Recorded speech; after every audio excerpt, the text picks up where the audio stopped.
శ్రీ విష్ణు వైభవం ఛానల్కు స్వాగతం.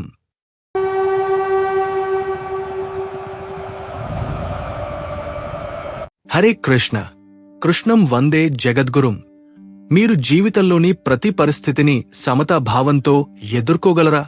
భగవద్గీత అధ్యాయం 2:38వ శ్లోకంలో శ్రీకృష్ణ భగవానుడు చెప్పిన శాశ్వత జ్ఞానాన్ని వినండి. సుఖదుఃఖే సమే కృత్వా లాభాలాభౌ జయాజయౌ తతో యుద్ధాయ యుజ్యస్వ నైవం పాపమవాప్స్యసి.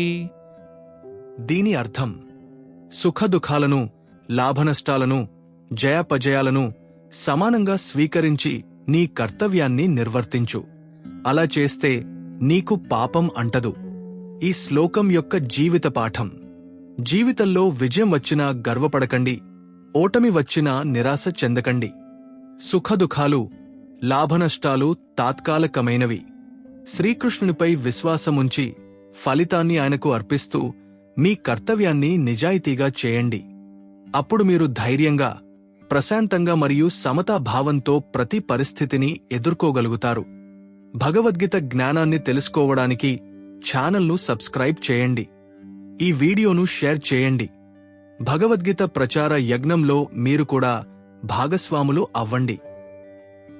కృష్ణం వందే జగద్గురుం. శ్రీకృష్ణార్పణమస్తు.